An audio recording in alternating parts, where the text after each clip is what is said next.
toutes, que le Seigneur vous bénisse.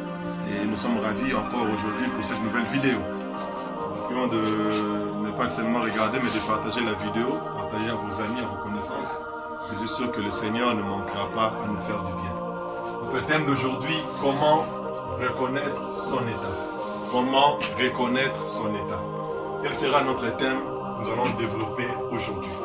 Pourquoi? Parce que la plupart des personnes ne reconnaissent pas réellement ce qu'il est, ne reconnaissent pas réellement son état par rapport à son environnement, par rapport à sa famille, par rapport à l'endroit où il vit. Il est difficile pour l'homme de reconnaître son état. Je bénis Dieu, par la grâce de Dieu, ces enseignements. J'aimerais bien, toi qui me suis, tu vas découvrir en réalité, en fait, que tu définisses exactement ce quoi ton état. Alléluia. Premièrement, d'abord, tu dois savoir, lorsque nous parlons de mot état, lorsque nous parlons d'état, qu'est-ce que nous voulons dire par là? L'état, c'est une disposition dans laquelle on se trouve devant une personne. C'est une disposition à laquelle se trouve une personne. C'est ça, l'état. La disposition dans laquelle une personne se trouve. Alléluia. Et ça se limite par là. Lorsque nous parlons de la disposition, nous voyons la manière dont les choses sont disposées. La manière dont les choses sont disposées. Lorsque nous parlons encore de disposer, nous comprenons, c'est la manière dont les choses sont mises en ordre. Alléluia. Ainsi, nous voulons dire ceci. Quand nous disons comment reconnaître son état, nous voulons simplement dire arriver à définir la manière dont les choses sont mises en ordre en toi. Alléluia. Je répète, je dis arriver à définir la manière dont les choses sont mises en ordre en toi. Chaque personne sur terre a une manière dont les choses sont mises en ordre. Chaque personne sur terre a une manière dont le Seigneur a mis des choses en ordre en lui. Et si j'aimerais te dire, toi qui me suis en ce moment, tu as une disposition particulière différente de ton voisin. Tu as une disposition particulière différente de l'autre. Et si tu dois reconnaître quelle est ta disposition, quelle est la manière dont les choses sont en ordre en toi pour te permettre d'évoluer et de t'épanouir dans tout ce que tu vas faire. Que le Seigneur te bénisse. Alléluia. Lorsque nous sommes dans le livre de Matthieu, le chapitre 7, le verset 4, la Bible nous dit quelque chose de très bien. Il nous rencontre Jésus qui parle aux disciples de la paille et de la poutre. Pourquoi il donne cette expression? Il s'adresse à ces personnes et dit, ne jugez point, parce que vous serez jugés de la manière dont vous jugez les autres. Il dit, aujourd'hui, nous avons la facilité de ôter la paille dans l'œil de ton voisin, mais il est difficile pour toi de ôter la poutre. Alléluia. C'est-à-dire, il est facile pour un homme de voir la paille dans l'œil de l'autre, mais il est difficile pour lui de reconnaître sa paille, sa peau, la poutre qui est dans son œil. C'est je me le dis, lorsque nous regardons la poutre, nous regardons la paille, nous allons constater quelque chose. La paille est plus petite par rapport à la poutre. Mais ce qui est grave, celui qui porte la poutre n'a pas la capacité de voir sa poutre, mais il a la capacité de voir la paille dans l'œil de l'autre. Et c'est toi qui me suis. Il est facile pour les hommes aujourd'hui de voir les erreurs des autres, de voir les défauts des autres, de voir ce que les autres font. Il peut même les juger, il peut même dire des choses sur lui. Mais la chose la plus importante, tu dois savoir, toi tu as une poutre que tu n'as jamais découverte. C'est ainsi par la grâce de Dieu, nous donnons cet enseignement pour que tu arrives à reconnaître quelle est la poutre que tu portes dans ton œil. Au lieu de te débarrasser de la paille dans l'œil de ton voisin, je prie qu'aujourd'hui, que le Seigneur t'ouvre les yeux, qu'il ouvre ton intelligence pour que tu sois en mesure de découvrir quelle est la paille qui est en toi. Alléluia. Aujourd'hui, il y a des couples, des hommes qui sont mariés. Papa, tu as la facilité de voir la paille chez ta femme. Mon frère, tu as la facilité de voir la paille chez ta fiancée. C'est facile de voir la paille, mais le plus souvent, la poutre n'est pas vue. La poutre n'est pas vue. Oh, chacun, tu as une poutre que tu ne veux pas voir. Et ce qui est grave, non seulement que tu ne veux pas voir, peut-être même que tu ne connais pas. Alléluia.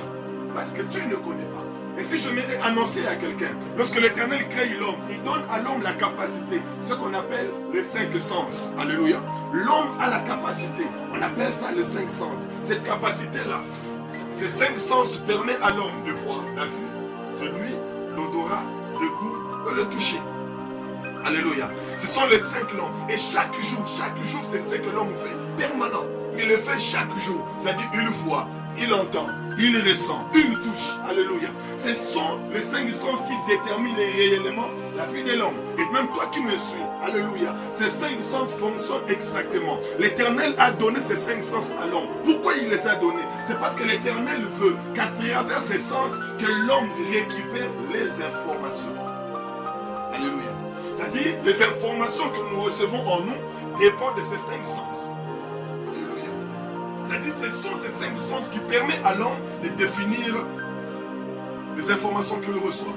Ainsi, le cerveau peut recevoir les informations à travers de la vue, à travers de l'ouïe, à travers de l'odorat, à travers du goût et à travers du toucher. Ce sont ces sens qui le permettent à recevoir des informations. J'aimerais dire à quelqu'un, on ne peut pas seulement voir un danger, mais on peut sentir un danger. Alléluia. Non seulement on peut sentir un danger, mais je vous dis la vérité, on peut toucher aussi un danger.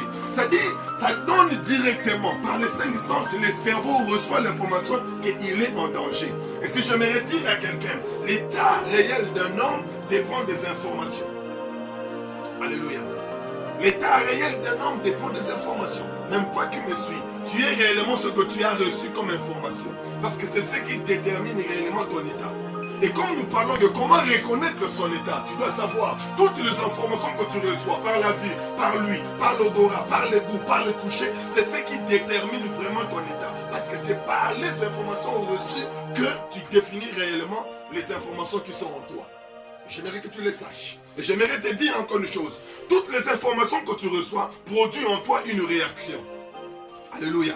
Les informations que tu reçois, ça produit automatiquement en toi une réaction. Je me dis ceci. Qu'est-ce qui fait que quelqu'un s'est fâché? Qu'est-ce qui fait que quelqu'un peut-être s'est énervé? Tu lui demanderas comment tu es arrivé là. Il va te répondre facilement. Non, j'avais reçu des informations. Où il a reçu ces informations? C'est par les cinq sens. Soit il avait vu, soit il avait entendu, soit il avait senti, soit il avait touché. Et ça lui a donné une information qui lui a poussé à réagir. Peut-être violemment, peut-être dans la douceur, peut-être dans l'amour. Mais ce qui est vrai, la source de sa réaction vient des informations. Et la source de ces informations vient de ces cinq sens. Je ne sais pas si quelqu'un me suit jusqu'à là. Et si j'aimerais te dire, alléluia, tu dois savoir que tes réactions sont déterminées par tes informations. Et si tu reçois les mauvaises informations, sache que tes réactions aussi seront mauvaises. Et si je prie le Seigneur, que l'Éternel t'accorde la grâce au nom de Jésus, qu'après ces enseignements, que les informations qui viendront en toi, que tu les gères et que tu aies la capacité de bien réagir au nom de Jésus-Christ. Et si tu me suis, je veux que là où tu es, que tu te dis en toi-même, Seigneur, désormais, apprends-moi à bien réagir par rapport aux informations que je reçois. Alléluia. Ça ne se limite pas là, je vais avancer progressivement. Ce qui est plus grave, c'est quoi? Tu dois savoir, chaque réaction est accompagnée de ce que j'appelle un parce que. Chaque réaction est accompagnée de ce que j'appelle un parce que. Parce que si tu demandes à quelqu'un, pourquoi tu t'es fâché? Il te dira, oui, je suis fâché parce que j'avais vu cette personne faire ceci. C'est ce qui m'a amené à... Les parce que ne manquent jamais dans une réaction. Tout le monde définit pourquoi il s'est fâché. Tout le monde peut dire pourquoi il est arrivé à faire cela. Peut-être parce qu'il avait vu, peut-être parce qu'il avait entendu, ou il avait ressenti quelque chose, ou peut-être parce qu'il avait touché. Et ce sont ces choses qui l'ont poussé à réagir. Alors tout le monde sont parce que... Mais le grand problème c'est quoi? J'aimerais te dire. Ce qui est plus grave et dangereux c'est quoi? Le parce que tu peux développer souvent nous amène à juger nos actes positifs. En quelque sorte, la personne s'est dit, j'ai raison. C'est normal, toi qui me suis. Si on te posait la question, pourquoi tu as réagi devant ta femme ainsi? Tu me diras, papa, j'ai raison. Oui, tu as une raison. Pourquoi? Parce que tu as un parce que.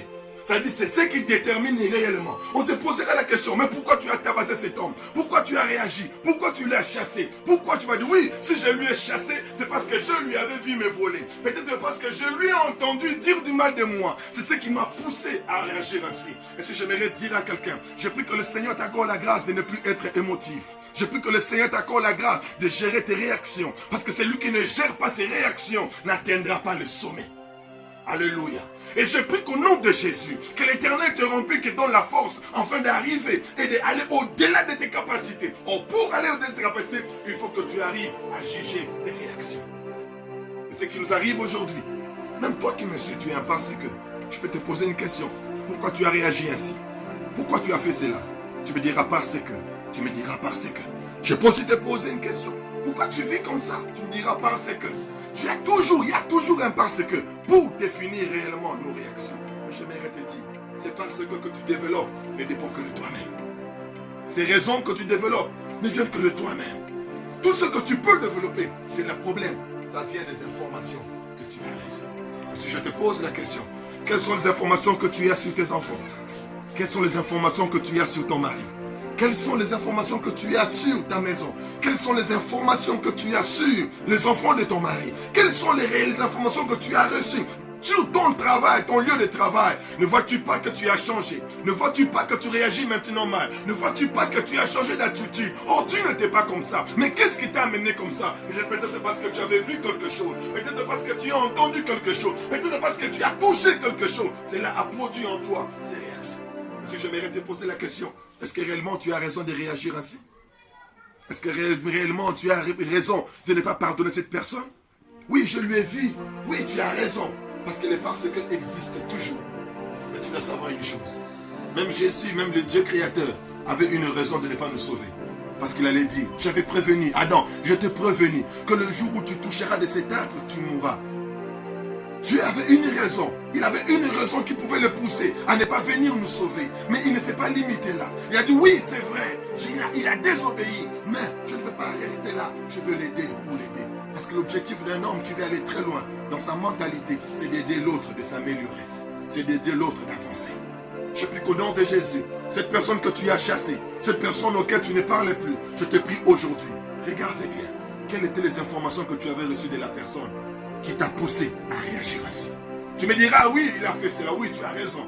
Mais j'aimerais te dire une chose, si tu ne sais pas gérer ton parce que, ça sera difficile. J'aimerais te dire encore une chose, tes réactions sont visibles.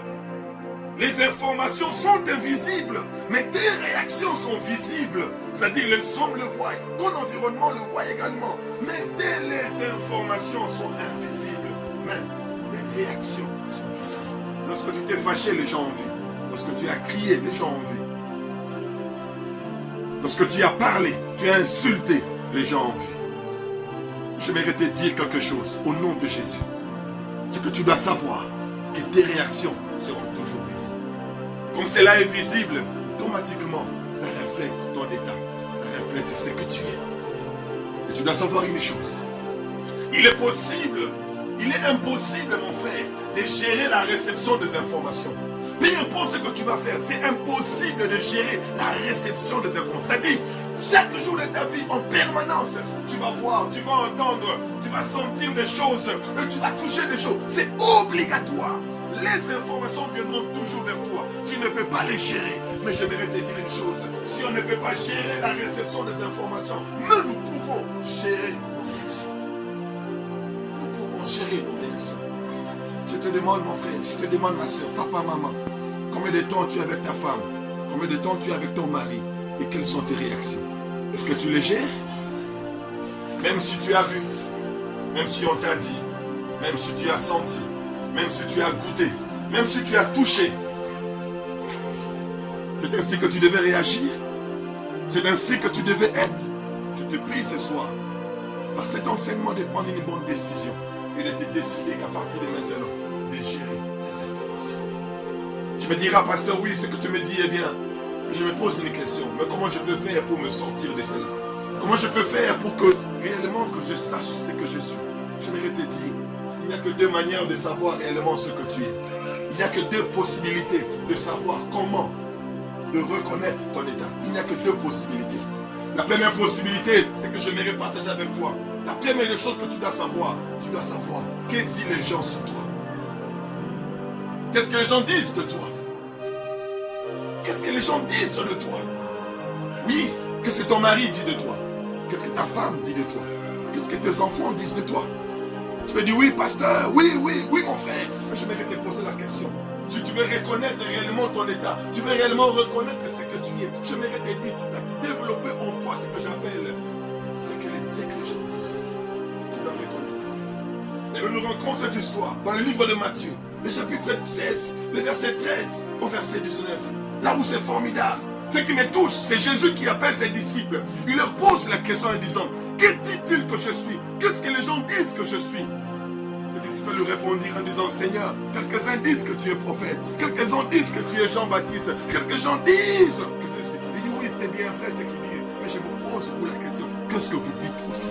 C'est-à-dire, en quelque sorte, dans ce que les gens disent de toi, il y a des catégories. Il y a des gens loin, il y a des gens près. Tu dois être rassuré de savoir qu'est-ce que les gens lointains disent de toi. Et qu'est-ce que les gens près de toi disent de toi. J'aimerais te rassurer mon frère. Même Jésus qui était le Fils de Dieu, lui qui a vécu parmi la terre, il posa cette question. Est-ce que toi aussi tu peux le faire? Est-ce que tu peux poser cette question à ta femme? Est-ce que tu peux poser cette question à tes enfants? Est-ce que tu peux poser cette question à ton pasteur? Leur dit Seigneur, qu'est-ce que vous dites réellement de moi? La plupart des temps on est acclamé. On ne dit jamais la vérité. Tu sais pourquoi on ne te dit jamais la vérité? Parce que tu ne laisses jamais l'opportunité de le dire. Tu n'as jamais laissé l'opportunité. Si tu veux que les gens te disent réellement ce que tu es, tu dois les laisser l'opportunité de te parler. Et aujourd'hui, nous avons un grand problème. Beaucoup n'ont pas l'opportunité de te dire. Il est plus facile aujourd'hui que les gens lointains disent de bonnes choses sur toi. Même si j'aimerais te dire, le vrai témoignage ne vient pas de ceux qui sont loin de toi. C'est ainsi Jésus, il dit à ses disciples, oui, et ils ont dit, et vous, qu'est-ce que vous dites? En fait, le véritable témoignage doit venir de ceux qui sont tout autour de toi. Au travail, tu es un bon monsieur. Tu es un gentleman. Est-ce que ta femme dit le même? Est-ce que tes enfants disent également le même? C'est pour dire. Ce que les gens disent de toi de loin n'est pas nécessaire par rapport à ce que les gens diront de toi de près. Il y a des gens avec qui tu vis. Il y a des gens qui sont tout autour de toi. Qu'est-ce qu'ils disent de toi? Pasteur, qu'est-ce qu'ils disent de toi? Mon frère, qu'est-ce qu'ils disent de toi? Dans le département de l'intercession, là où tu sers Dieu, là où tu travailles, qu'est-ce que ces gens disent réellement de toi? Si réellement tu veux connaître ton état, la première des choses, tu dois savoir ce que les gens disent de toi. Mais ce qui est dangereux, la plupart des personnes qui sont près de nous n'ont jamais eu l'opportunité de nous dire la vérité. Il y a un père qui me disait, il était déçu, il était touché. Vous savez pourquoi? Parce qu'il est arrivé un moment où il disait tout le temps, mes enfants m'aiment, mes enfants sont fort amoureux de moi, ils m'aiment. Mais le jour où il a laissé, il a donné à ses enfants l'opportunité de lui dire la vérité. C'est ce jour-là qu'il a changé son opinion. Il pensait qu'il était un bon père. Il pensait qu'il était bien. Il pensait qu'il faisait tout. Parce que lui, ça s'est limité. Les amener à l'école, les faire aller dans le restaurant. Pour lui, ça s'est limité là. Oh, il y avait quelque chose au-delà qui les attendait. J'aimerais te poser la question. Ne te fie pas à ta propre opinion. Ne te fie pas à ce que toi-même tu dis de toi. Il y a de ceux-là qui peuvent te dire réellement ce que tu es. Et si je te pose la question, qu'est-ce que ta femme dit de toi? Qu'est-ce que ta femme dit de toi? Il y a une femme qui disait, mon mari, il est fou de moi. Mais le jour où le mari a eu l'opportunité de dire la vérité, cette femme a compris, depuis toutes ces années, depuis tout ce temps passé, son mari avait des chocs dans son cœur. J'aimerais te dire la vérité, mon frère. Si ceux qui sont tout autour de toi n'arrivent pas à te dire des choses, c'est parce que tu ne leur donnes pas l'opportunité. Je te prie que par cette vidéo, que tu dises à ceux qui sont tout autour de toi, dites-moi la vérité, qui je suis. Comment je vis avec vous? Ne définis pas toi-même ta vie. Ne définis pas toi-même ta marche. Mais tu as besoin d'entendre ce que les autres disent réellement de toi. Parce que c'est ça, ta véritable nature. Et si j'aimerais parler à quelqu'un, il est beau de crier, il est beau d'acclamer, il est beau de faire des cris. Mais j'aimerais que la chose la plus importante que le Seigneur Jésus nous montre au livre de Matthieu 16, le verset 13 à 19, il faut poser la question. Un homme qui me disait, papa, je ne savais pas que depuis tout ce temps, ma femme était malheureuse. Que Dieu m'aide à les satisfaire. Oui, depuis tout ce temps, il pensait qu'il bien marchait. Depuis tout ce temps, tu pensais que tes enfants t'aimaient. Depuis tout ce temps, tu pensais que oui, ça marchait bien. Mais en réalité, il y a quelque chose qui bloque. Si tu m'entends ce soir, j'aimerais que tu ouvres ton cœur et que tu ouvres ton esprit afin que tu leur donnes la possibilité de te dire la vérité. Mais le grand problème, beaucoup ont créé des murs. Pourquoi on ne te dit pas la vérité? Parce que toi, tu as barricadé, tu as créé un Jéricho pour ne pas permettre à l'autre de te dire. Parce qu'il sait, si je lui parle, il va se fâcher. Si je lui parle, il va réagir ainsi. Alors tant mieux, nous allons vivre comme ça. C'est ainsi aujourd'hui, nous avons des gens qui vivent de couples qui viennent de voir ton fan d'Akaka parce que je suis exalté. Oui, de ce qu'ils disent, oui, je suis là uniquement pour les enfants. Pourquoi? C'est parce qu'il y a un mur que toi tu as battu. Il y a un mur que tu as construit et qui ne permet plus à l'autre de venir vers toi. Ce soir, je te prie au nom de Jésus que ce mur soit détruit. Que ce mur soit détruit. Et la seule personne qui peut détruire ce mur, c'est toi qui veux recevoir, qui veux connaître réellement ton état. Et si je te prie au nom de Jésus, que ta mentalité change. Que ta manière de voir les choses change. La deuxième des choses que tu dois savoir, tu dois rechercher. Qu'est-ce que Dieu dit de toi? Quand tu lis le livre de Job, le chapitre 1, le verset 8. Ici, c'est Dieu qui témoigne de Job en disant, Job, il dit à Satan, Satan, as-tu vu mon serviteur Job? Il me craint, il me fidèle. Ah, bien aimé, le témoignage de Dieu mieux vaut que de 1000 hommes. Lorsque Dieu témoigne de toi, si tu es dans la joie, et je te pose la question, toi qui me suis, qu'est-ce que Dieu dit de toi, mon frère? N'aie pas une haute opinion de toi-même. Qu'est-ce que Dieu dit de toi, ma soeur? Qu'est-ce que Dieu dit de toi, papa? Qu'est-ce qu'il dit de ton mariage? Qu'est-ce qu'il dit de ton travail? Je suis heureux dans ma maison, ça c'est toi. Est-ce que c'est ce que Dieu dit? Lorsque Dieu te regarde, toi et ta famille, qu'est-ce que Dieu dit pour cela? Est-ce que j'aimerais te poser la question, toi qui me suis aujourd'hui? Il y a une question que tu dois prendre. Et la meilleure, c'est de poser à Dieu la question. Seigneur, qu'est-ce que tu dis de moi? Quand nous lisons le livre de Marc, le chapitre 1, le verset 11, nous allons voir encore quelque chose de formidable. Ici, c'est le Dieu qui parle. Lorsque Jésus arrive dans le Jourdain, il entre dans la mer. La Bible dit que le ciel s'ouvrit et une voix se fit entendre. Voici mon fils bien-aimé, en qui j'ai mis toute mon affection. Oh, wow! C'est Dieu qui témoigne de Jésus. Il dit, mon fils bien-aimé. Qu'est-ce que Dieu dit de toi, mon frère? Les gens peuvent t'acclamer, pasteur. Les gens peuvent t'acclamer, mon frère. Les gens peuvent dire que tu es ceci. Mais qu'est-ce que Dieu dit de toi? Je te prie au nom de Jésus, que le ciel aussi témoigne de ta vie. Que le ciel témoigne de ta spiritualité. Que le ciel témoigne de ta fidélité. Que Dieu dit également, oui, avez-vous vu ma fille qui est fidèle? Avez-vous vu mon fils qui est fidèle? En qui j'ai mis toute mon affection. Et si je te pose la question, qu'est-ce que Dieu dit de toi? Mais si vous allez constater, mon frère, dans le livre de Matthieu, chapitre 7, le verset 22 au verset 23, Jésus dit, plusieurs viendront à la fin en disant, Seigneur, nous t'avons servi. Seigneur, nous avons fait ceci. Et je leur dirai, je ne vous ai jamais connu. Seigneur, comment? Pourquoi? Ce sont des hommes qui ont servi, qui ont donné, sans savoir ce que l'autre pense de lui. C'est ton problème aussi. Tu sers Dieu, tu demandes à Dieu, tu fais des prières, mais tu ne sais pas ce que Dieu pense de toi. Si je te pose la question, qu'est-ce que Dieu pense de toi, mon frère? Qu'est-ce que Dieu pense de toi, ma soeur? Qu'est-ce qu'il pense de toi? Oui, quand tu ne recherches pas ce que Dieu pense de toi, tu perdras le ciel et tu perdras la vie éternelle. Ainsi beaucoup viendront, Seigneur, nous avons fait des miracles, oui. Pourquoi? C'est parce qu'aujourd'hui, la plupart des personnes, lorsqu'ils prient, c'est seulement pour demander à Dieu, Seigneur, donne-moi ceci, Seigneur, donne-moi cela, Seigneur, amène-moi là-bas, amène-moi ici. Oui, tout le monde fait de ce genre de prières, mais peu viennent devant Dieu pour dire, Seigneur, qu'est-ce que tu penses de moi? Peu viennent devant Dieu pour dire, Seigneur, dis-moi, qu'est-ce que tu penses de mon travail? Qu'est-ce que tu penses de mon comportement?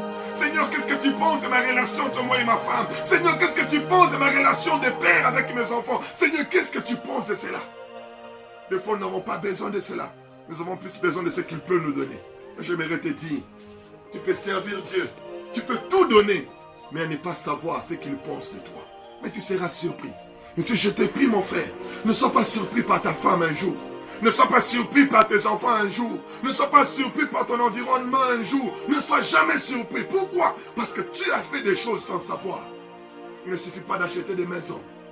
Il ne suffit pas de faire du bien. Il ne suffit pas seulement de faire rire. Comme beaucoup en pensent. Je vais la faire rire, ça va passer. On va s'amuser, ça va passer. Mais or, tu ne sais pas. Ce n'est pas ça les problèmes. Les problèmes, tu dois savoir. Malgré tout ce que je peux donner à l'autre, qu'est-ce que l'autre pense de moi? Et si je te prie, si tu veux réellement reconnaître ton état, prends la décision aujourd'hui de poser la question à ton entourage, à Dieu, que Dieu te vaut que je suis. Et si tu es là, tu ressens dans ton cœur que ce message t'est adressé particulièrement, j'aimerais prier avec toi. Si tu n'as personne, si tu as des questions, tu as des préoccupations, n'hésite pas à m'écrire, n'hésite pas de m'appeler et je devons prier ensemble. Et je te prie de ne pas seulement regarder cette vidéo, mais je te demande de t'abonner. De telle manière qu'à chaque fois que nous aurons de nouvelles vidéos, que tu sois notifié. Et si je te prie au nom de Jésus, mets ta main dans ton cœur et tu vas faire cette prière. Dis à Dieu, Seigneur, j'ai créé un mur entre moi et ma femme. J'ai créé un mur entre moi et mes enfants. J'ai créé un mur entre moi et mon environnement. Seigneur, je prends la décision qu'aujourd'hui, que ce mur est brisé. Seigneur, donne-moi la capacité d'entendre ce que les autres diront de moi. Seigneur, rends-moi capable à supporter ce que les autres diront de moi. Peu importe le mal que ça fera à mon cœur, Seigneur, je vais reconnaître réellement ce que je suis. Et je viens aussi à toi, Seigneur. Seigneur, dis-moi la vérité sur ma personne. Je veux savoir ce que je suis. Je ne vais pas avancer et puis un jour tu me diras, je ne te connais pas. Seigneur, c'est maintenant. Je veux que tu me parles maintenant. Dis-moi maintenant, Seigneur. Et si j'ai pris au nom de Jésus, que l'Éternel te parle et que l'Éternel marche avec toi. au nom puissant de Jésus. Merci. Que le Seigneur vous bénisse. À la prochaine. Toutes les bonnes choses. Amen.